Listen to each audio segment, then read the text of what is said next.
Lunes 19 de noviembre, saludos señoras, señores, bienvenidos un día más a este espacio, a esta revista de prensa.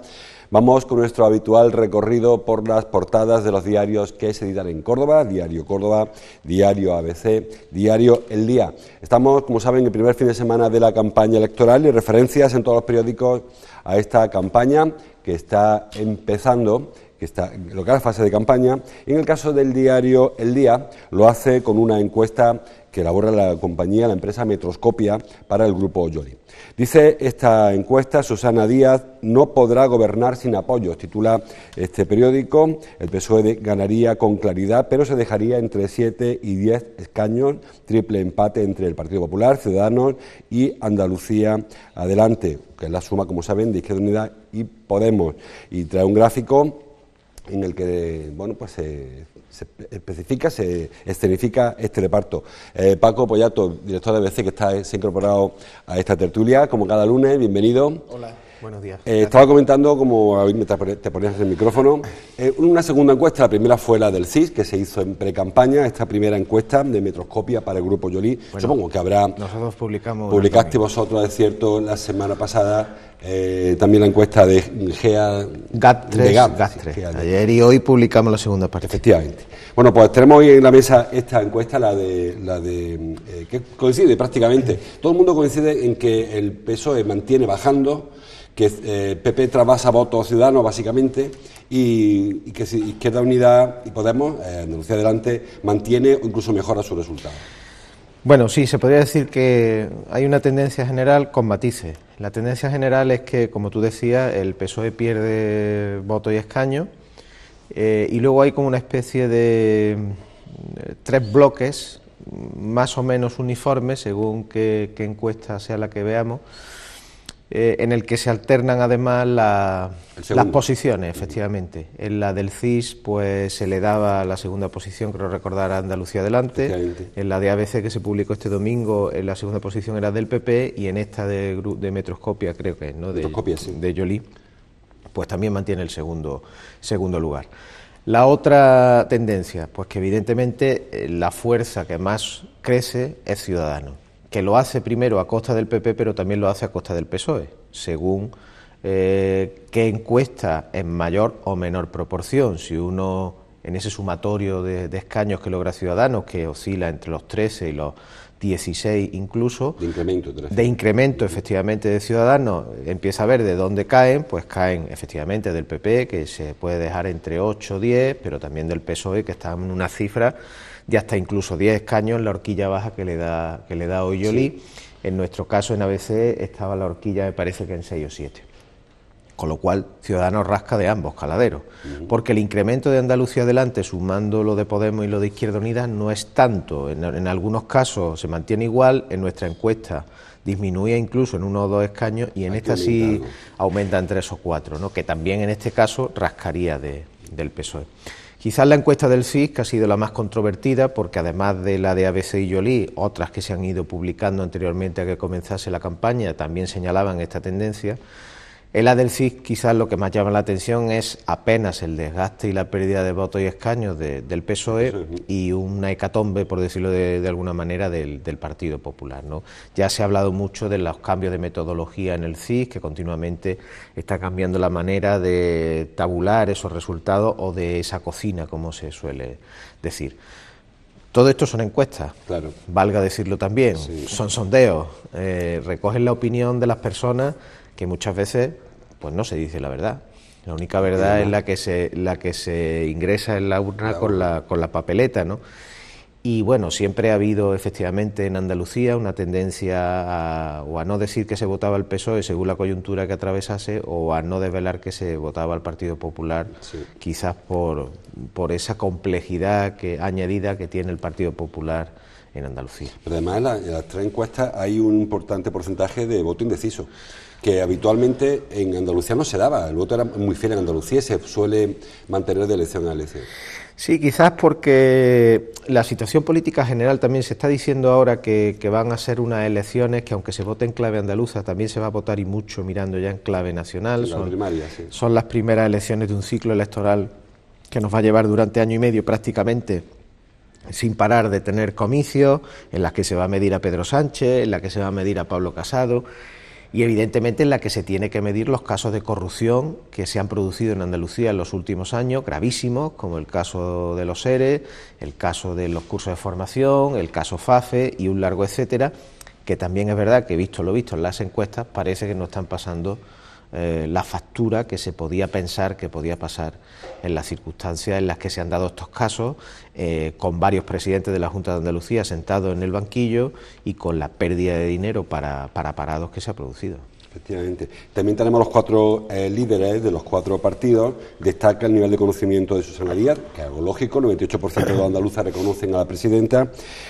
Tanto Juanma Moreno como Teresa Rodríguez en torno al 70%, un poquito menos del 70%, y quizás Juan Marín solo el 57%, el candidato menos conocido a pesar de que ha estado casi gobernando. Bueno, yo creo que eso responde al hecho en sí de Ciudadanos, ¿no? Como un partido marca, como un partido muy piramidal, donde las caras conocidas realmente son las de Albert Rivera y probablemente ya también la de Inés Arrimada, pero el resto es un partido prácticamente franquicia, por decirlo de alguna forma, en el que la marca ahora mismo es lo que más prevalece y es lo que más sigue la gente, independientemente del candidato, que bueno, que ofrece un grado de conocimiento del 51%, eso es bajo, ¿no? Después de 4 años, y realmente aquellos que se decanten ahora de nuevas por Ciudadanos lo hacen por una marca, ¿no? Y está siendo una campaña que, salvo en el caso de Pablo Iglesias, que todavía no ha concurrido en Andalucía, Pedro Sánchez en muy contadas ocasiones, ayer estuvo aquí y se está limitando mucho su presencia, pero sí estamos viendo que casi todos los días Pablo Casado y el tándem Inés Arrimadas o Albert Rivera están continuamente con presencia en Andalucía, con lo cual en el caso de Ciudadanos refuerza esa situación, ¿no? de conocimiento, y en el caso de los líderes pues bueno, puede ser un poco dentro de la normalidad. Evidentemente la más conocida pues Susana Díaz. Hablando de Juan Marín, hoy iniciamos nosotros una serie de entrevistas con los 4 líderes. Hoy le toca a Juan Marín precisamente, será a las 6:30 de esta tarde, una entrevista que ha realizado la Asociación de Televisión Locales Acutel. A las 6:30 Juan Marín hoy, también se repone a las 10:30 y consecutivamente irán apareciendo Teresa Rodríguez, Juanma Moreno Bonilla y Susana Díaz. Irán, como les digo, apareciendo por estas pantallas todos los días y tenemos la imagen de la grabación que se produjo hace unos días, lógicamente, en la televisión de El Viso, creo recordar que es quien hace estas entrevistas, y que emitiremos todas las televisiones locales de Andalucía para que tengan precisamente eso, posibilidad de conocer a los candidatos, el caso de Juan Marín, que es el menos conocido, y al resto de candidaturas. Todos los días, a partir de hoy, y lógicamente los periódicos también haréis un despliegue importante de candidatos. Bueno, sí, ya se está haciendo en estos días, publicación de sondeos y el seguimiento de la campaña y indudablemente llegarán las horas de la entrevista con los candidatos. Obviamente hoy también es uno de los primeros debates televisados a 4 que se va a producir esta noche, con lo cual se anima, lógicamente, aunque yo sigo pensando que una campaña electoral ya de 14 días viene demasiado larga. Quizás sería una de las cuestiones que habría que cambiar. Sí. Bueno, campaña que empezó en verano realmente, claro, porque en verano una pre-campaña muy larga, y el tema de la jornada de reflexión, que tampoco ya tiene mucho sentido cómo vivimos hoy en día con las redes sociales, con internet, con la inmediatez. No creo que ya tenga tanta incidencia, evidentemente, ese asunto. Bueno, pues esta tarde a las 6:30, como le digo, empiezan nuestras especiales de elecciones autonómicas con la entrevista a Juan Marín, y cada día iremos ofreciéndole una entrevista personalizada a cada uno de los candidatos. Hay más cosas aparte de la encuesta, aunque es cierto que pocas cosas más. Traemos el tema Sandoval, que lo dejamos para la última parte. Trae el diario ABC hoy en su portada, además de esta referencia que hacéis de la encuesta de ayer, como comentaba Paco Pollato, los andaluces creen que la Junta permite la corrupción y el enchufismo.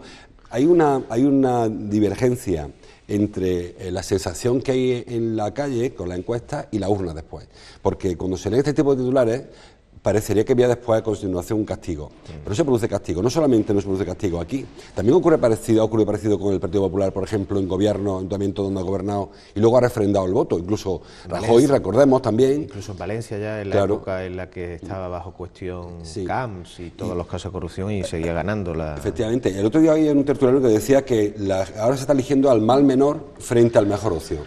Yo creo que eso es un poco... A ver, cada vez nos cuesta más trabajo explicar o intentar buscar explicación a lo que sucede en Andalucía. Si el PSOE gana, que parece lo más probable, el próximo 2 de diciembre, se van a completar 40 años de gobierno ininterrumpido del Partido Socialista en Andalucía. Eso ya, además de ser algo inédito en España, yo creo que en Europa o casi en el mundo hay pocos ejemplos de esa índole. La gran paradoja en todos los sondeos es que hay una mayoría que rechaza, que cuestiona, que critica, que castiga en cuanto a la asimilación de corrupción, poder, junta, clientelismo, enchufismo, que es una de las cosas que publicamos nosotros en la segunda entrega. Parece que todo el mundo es consciente, o al menos declara que es consciente, o declara que admite, que asimila, que hay una serie ya de etiquetas negativas en torno a la gobernanza del PSOE en Andalucía. Etiquetas o cuestiones negativas que lo lógico, como tú decías antes, sería pensar que la alternancia o el cambio de gobierno hacia otra formación, que es sano además en Andalucía, en democracia, que se ha producido en España y se produce en casi todas partes, aunque en Cataluña, antes de que estallase todo el proceso, iban por estos derroteros, con Convergencia y Unión, sí, siendo dos sociedades muy distintas, pero puede haber similitudes. Pero sin embargo, luego a la hora de votar, lo que se refleja es eso, es que me quede virgencita, que me quede como estoy. Sí. Siempre se ha dicho que el Partido Socialista es el partido conservador por antonomasia en Andalucía. Yo defiendo esa tesis y defiendo que esta es una sociedad a la que le asustan o le inquietan o le incomodan los cambios, ¿no? Y que puede anteponer ese mal menor, más vale lo malo conocido que lo bueno por conocer, a pesar de que sea consciente de que es una sociedad manifiestamente mejorable, de que han llegado 100.000 millones de euros de la Unión Europea y que no se ha aprovechado como se debería haber aprovechado, dinero que no ha llegado a otras regiones, que seguimos teniendo una tasa de paro estructural brutal, que siguen marchándose los jóvenes, que hay un proyecto agotado, evidentemente, aunque la cara de Susana Díaz y como líder del PSOE sea joven, obviamente, pero es un sistema en cuanto al propio funcionamiento que está anquilosado, agotado, pero sin embargo parece que hay un conservadurismo sociológico de permanecer en esta situación ante otros posibles cambios y anteponer otra serie de prioridades. Es una campaña en la que se está apelando mucho a lo emocional, porque es que no creo que el PSOE ya pueda tirar de otro argumento que no sea ese. Claro. Está particularizando mucho en Susana Díaz, está desapareciendo mucho hasta las siglas del propio PSOE, ella se ha envuelto en la bandera de Andalucía y ha asumido esa figura literaria de la sinédoque o de la metonimia del todo por la parte por el todo, ¿no? De que todo el que sea un ataque a Susana Díaz es un ataque a Andalucía, que parece que funciona, que es algo que funciona en Andalucía cuando se meten, por ejemplo, o cuestionan nuestra manera de hablar, sí, no de manera injusta. Y luego se está hipermovilizando el PSOE porque estamos viendo una serie de acontecimientos, la huelga de hoy de los jueces que trae el diario Córdoba a la portada, los funcionarios de prisión de la justicia hace unos días, la sanidad también, la sentencia de los ERE, y parece como que se le está resbalando toda la campaña como se temía mucho por parte de ellos mismos que la afectaran. Claro, ellos han optado por un perfil muy bajo, es decir, sí, por un perfil de más o menos, voy a utilizar un símil, de lanzar el mensaje de no se preocupe, si quiere no venga a votar, porque más o menos el PSOE va a volver a ganar, tranquilos, no hay que agitar mucho el árbol. Un poco intentando dar una sensación de calma y de tranquilidad, pero se acumulan los problemas, incluso los planteamientos de los presupuestos generales del Estado, que es una bomba de relojería porque afecta a más de 500.000 de autónomos en Andalucía a los que el 1 de enero le van a subir la base de cotización, y eso es tremendo, son 400 euros más que van a pagar a lo largo del año. Todo eso son cuestiones que afectan al día a día de los andaluces y que por ende le afectan a ella, le afectan al Partido Socialista en el gobierno. Entonces tiene que ir salvando esos escollos, haciendo una serie de promesas típicas de derechos universales, de libros gratuitos, de sanitarios, que es donde el PSOE apoya un sistema de escaparate y de marketing político basado en la educación y en la sanidad, e intentar salir como sea de una coyuntura con la que tú me dices, como tú bien dices, hay muchos datos negativos y hay una serie de hechos judiciales, incluso la sentencia de los ERE, que están ahí, pero que, bueno, vistas las encuestas, parece que no casan con las prioridades que tienen los votantes. Bueno, pues seguimos avanzando. Decía yo, la huelga de jueces y fiscales. Hoy, por cierto, me ha sorprendido que la Unión de Fiscales Progresistas ha dicho que no es contra el Gobierno, no es contra el PSOE, no sé contra quién es esa huelga entonces, porque curiosamente se manifiestan todos, pero es como lo de Peñarroya ayer, todo el mundo a la calle a protestar, pero no sabemos contra quién protestaba.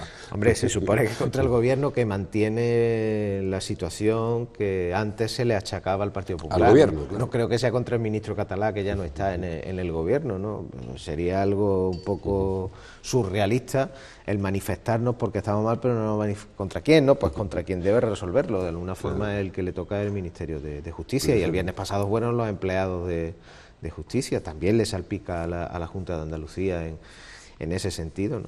Bueno, pues es una situación la de la justicia que no es nueva, ¿no? Obviamente, aquí lo que pasa es que en Córdoba nos puede parecer o nos puede chocar un poco que se produzca esta huelga y estas protestas con la nueva sede, con el nuevo edificio, que parece que ha cubierto muchas dificultades, pero evidentemente eso está en la forma, en el fondo, en el contenido, pues sigue habiendo muchos problemas con los jueces y fiscales. Que por cierto, la última huelga que hubo de jueces fiscales, uno protagonista especial, que fue la ministra de Justicia hoy. Efectivamente, que era uno de los se ha colocado en el otro lado de la pancarta. Sí, que ahora se coloca en aparte la que recibe abucheos. Trae el diario ABC dos noticias que yo voy a encadenar, que son con respecto al ladrillo. Titula: La banca regresa al ladrillo y cerrará 2018 con 10.000 millones en crédito a promociones. Y a su derecha, la notaría firman ya 12 hipotecas diarias por el crecimiento de las ventas. Bueno, son dos elementos que van concatenados. Por un lado, el reforzamiento o la resurgir del ladrillo, y por otra parte, el refugio que significa el ladrillo para el inversor que lo abandonó estrepitosamente, provocando quizás la burbuja inmobiliaria. Yo creo que sí, es posible, pero me decanto más por la opción de que son las entidades bancarias y los nuevos fondos los grandes fondos de inversión los que están moviendo el sector inmobiliario en estos momentos en España, y claro, por ende se produce como consecuencia el dato que publicamos en ABC de que en Córdoba ahora mismo se firman todos los días 12 hipotecas, recuperándose el indicador que había en los últimos años por la crisis, ¿no? Que nos puede parecer que son 12 hipotecas poco al día, pero es que hace unos años me parece que no llegábamos ni a 5. Es decir, todo el estocaje de viviendas que ha retenido la banca, pues porque cuando se produce la crisis los clientes, que eran los promotores, rompen y hacen crack. Todo eso es lo que ha ido saliendo, todo eso es lo que se ha ido poniendo en carga, y gracias a la mejoría económica y a que el grifo crediticio ha ido mejorando, pues se está reactivando el sector, se están terminando de construir nuevas promociones que estaban estancadas, se está aumentando los precios y como consecuencia de ello las hipotecas pues están aumentando. Pero es por los bancos y es por los fondos de inversión que están entrando a jugar como nuevos operadores y nuevos actores en el mercado inmobiliario. Piénsese que ahora mismo el mercado inmobiliario no es como hace 10 años, donde había unos promotores, donde se jugaba con las piezas del suelo que disparaban los precios y repercutían en las viviendas.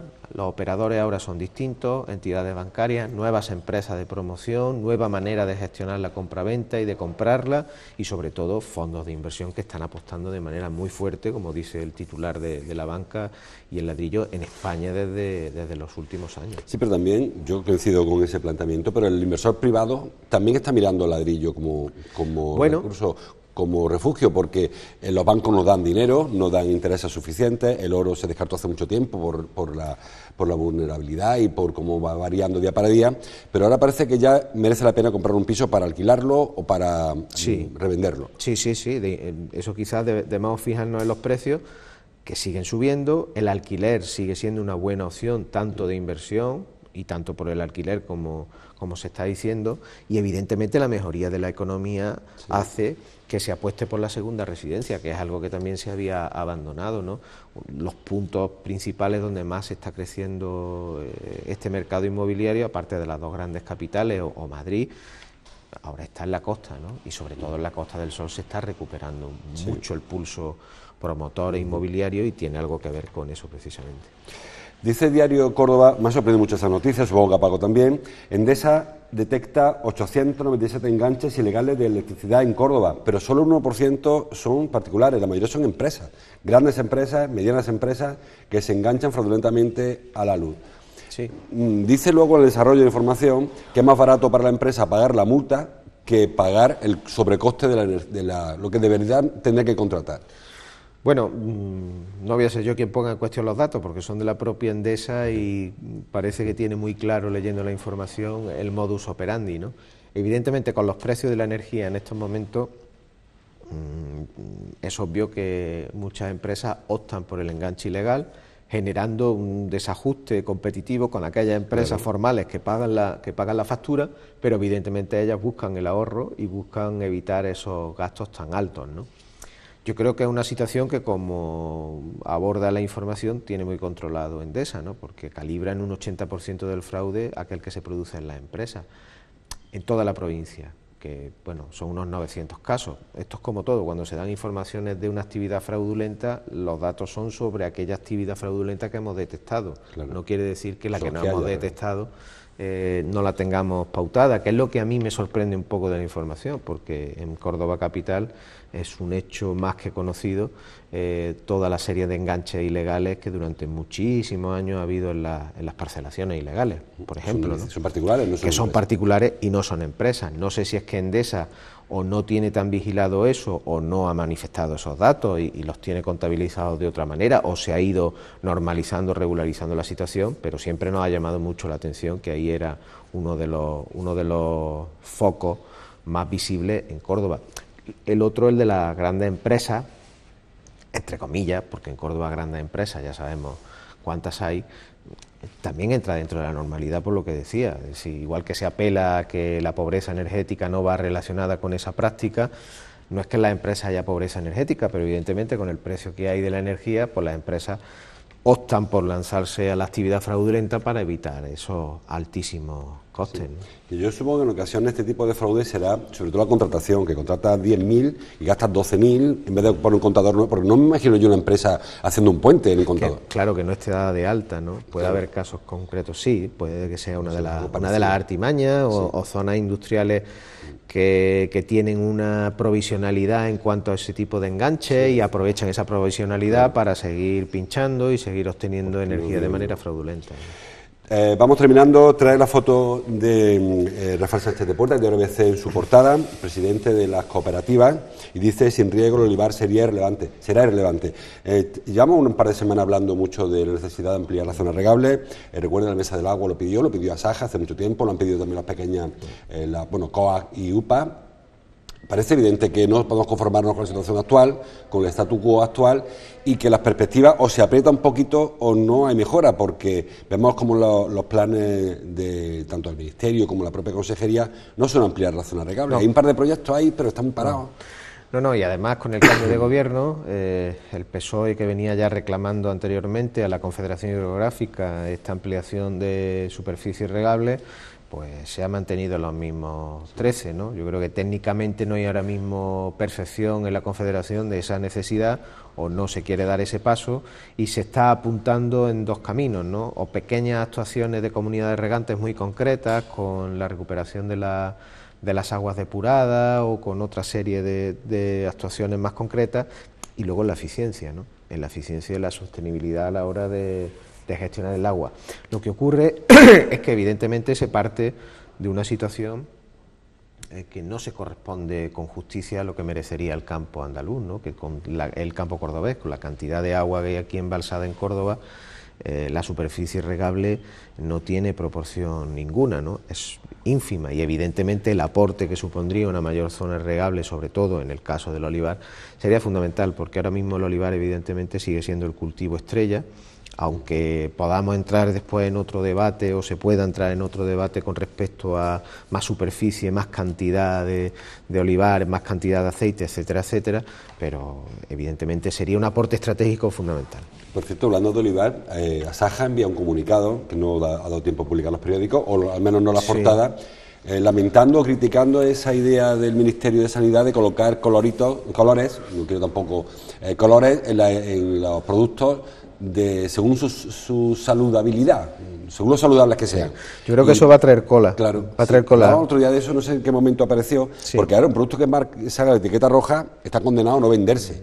Pero es que el aceite, por su propiedad organoléptica, no va a ir con etiqueta verde. No va a ir con etiqueta roja. Es que se da la circunstancia de que nos vamos a encontrar que un refresco light puede tener una etiqueta mejor considerada que la etiqueta que le pongan al aceite de oliva virgen extra, con lo cual aquí eso nos puede llevar a tirarnos de los pelos, ¿no? Porque le pongan el rojo, y ya sabemos que el rojo se identifica en muchos órdenes de la vida en algo peligroso, o algo que despierta alerta, y por su composición lo va a llevar, y sin embargo un refresco con un montón de azúcares y que evidentemente cualquier dieta o cualquier nutricionista echaría para atrás, va a tener un color que nada va a tener que ver con eso, con productos muy importantes en Andalucía, no solo el aceite, sino que va a ocurrir con muchos más. El sector de la agroalimentación ya está un poco con las orejas tiesas, como se suele decir, ante este nuevo etiquetado que yo creo que va a traer cola. Claro, porque además decía Asaja en el comunicado que no saben qué criterios científicos se van a aplicar, porque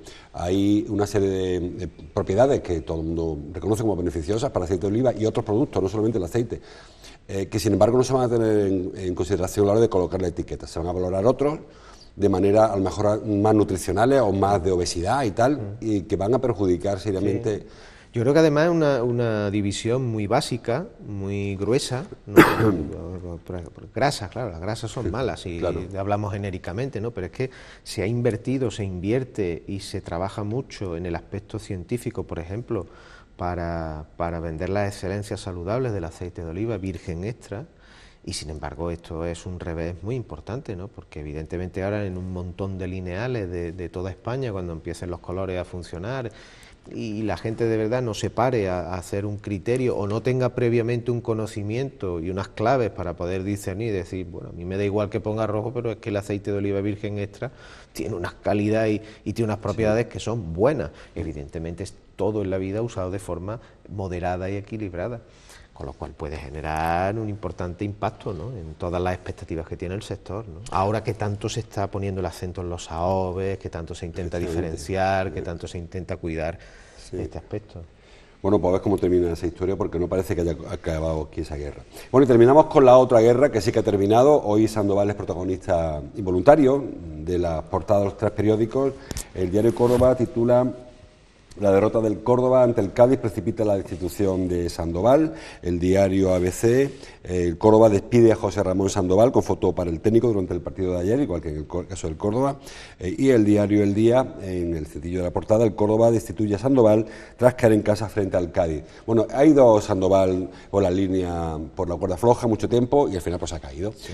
No fue el peor partido ayer del Córdoba precisamente, no, pero hacía falta un mal resultado para tener el argumento y echarlo. Sí, yo creo que esto demuestra que quizás la destitución de Sandoval debía haberse producido antes, porque se ha tomado en el momento casi más inadecuado, porque ayer obviamente el Córdoba no mereció perder, no mereció ni empatar, mereció ganar, y muchísimo menos que el Cádiz ganase, ¿no? Fue un partido, bueno, bastante sólido del Córdoba, lo que pasa es que finalmente en los últimos minutos, pues en algunas contras, pues fue cuando se dio el Cádiz la victoria, y luego el Córdoba tuvo mala suerte, 2 lesionados en los primeros 10 minutos, 2 balones al palo, en fin, yo creo que anoche no fue precisamente el partido justificable para destituir a Sandoval. No obstante, la trayectoria anterior ya venía apuntándose aquí, lo hemos dicho muchas semanas, ¿no? Quizás se ha aguantado demasiado porque no había salida, el Córdoba estaba dando 2 caras muy distintas, salía vapuleado fuera de casa, en casa mejoraba, pero le costaba también mucho sacar adelante 2 partidos, y llegamos ya a una altura de la competición, la que sigue penúltimo, y no hay visos de cambio, ¿no? Y quizás lo triste de esto es que al final Sandoval pasa la reciente historia del Córdoba con una relación un poco extraña, ¿no?, de haber sido un héroe y de no haber sido capaz en una segunda etapa de sacar el equipo adelante, ¿no? Durante muchas semanas se ha hablado de ese feeling con la afición y que la afición no quería, pero al final evidentemente los resultados son los que mandan, no se puede echar a un equipo entero y hay que prescindir del entrenador. Claro. Yo decía el lunes pasado que este hombre Sandoval estuvo destituido durante 1 hora en el Córdoba. El Córdoba lo cesó y luego rectificó cuando se dio cuenta de la que se estaba montando en redes sociales, la respuesta de la afición. Ayer cuando León destituyó a Sandoval, hubo respuesta de la afición de nuevo, criticando mucho a Jesús León. Hubo muchos tuits ayer que pedía la dimisión del presidente del Córdoba porque entienden que el problema no está en el banquillo. Hay una parte del problema, pero no se va a arreglar porque venga ahora Curro Torres, solo porque venga Curro Torres. Yo creo que, los resultados son los resultados, nos guste más, nos guste menos, nos caiga más simpático Sandoval o menos, ¿no? Evidentemente Sandoval pasará a la historia, como digo, como un héroe junto a los jugadores que salvaron al Córdoba el año pasado una situación horrible, porque estaba en segunda vez y consiguió mantenerlo.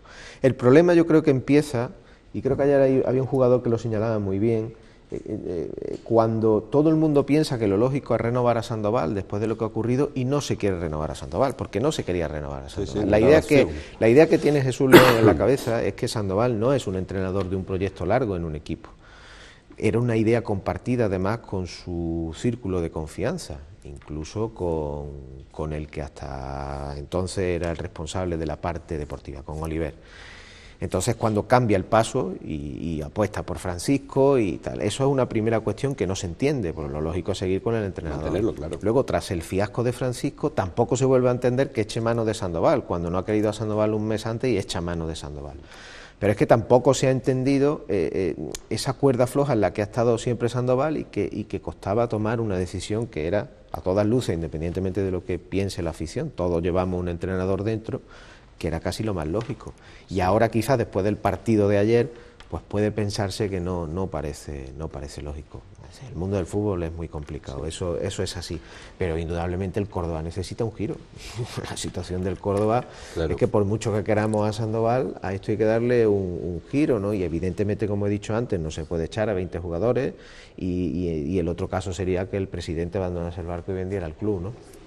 O sea, de momento vamos como el año anterior con Carlos González. Ya hemos cesado al primer entrenador, que era la vez anterior fue la llegada de Merino, era Curro Torres. Esperemos que no tengamos que llegar a después de Navidad con un tercer entrenador. No se puede echar a 20, Paco, pero el año pasado cuando llegó el cambio de presidente, echaron a 10, llegaron un montón de refuerzos. O sea que este año no va a llegar refuerzo, no hay dinero y no hay además el límite salarial que limita mucho.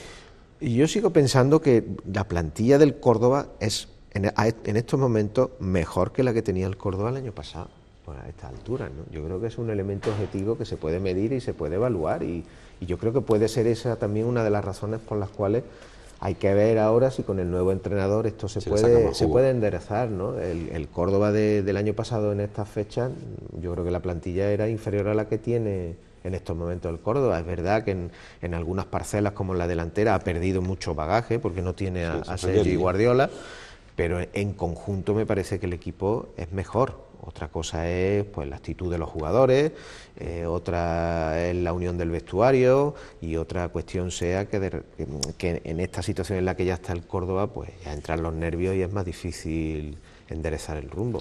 Bueno, pues parece que Curro Torres llega hoy, según apuntan todos los periódicos, tiene por delante un reto complicado, enderezar el equipo, con unos partidos fuera de casa, con la vuelta de la Copa del Rey, o sea que son un par de compromisos complicados que se van a topar. Habrá que darle su día de margen para que salga con la plantilla y veamos novedades. Pero bueno, todos estamos con que el Córdoba puede salir del agujero, porque además, pese a todo, siquiera vamos últimos, estamos ahí en un grupete. Sí, bueno, creo que está a 3 puntos de salir del furgón de cola, pero bueno, a ver si se puede crear otra dinámica, ¿no? Y encadena 2 o 3 partidos en los que al menos no pierda, sume más puntos y salga del pozo, que siempre mentalmente ayuda. Venga, pues en eso estamos y ahí en lo que podamos empujaremos. Gracias, Paco, gracias a vosotros, como siempre, por tu visita. Gracias a ustedes por estar ahí. Le dejo con la promoción habitual. Recuerden que esta tarde, 6:30, empezamos con las entrevistas a los candidatos. Hoy, Juan Marín, candidato de Ciudadanos. Mañana seguimos. Hasta entonces, como siempre, gracias por su atención.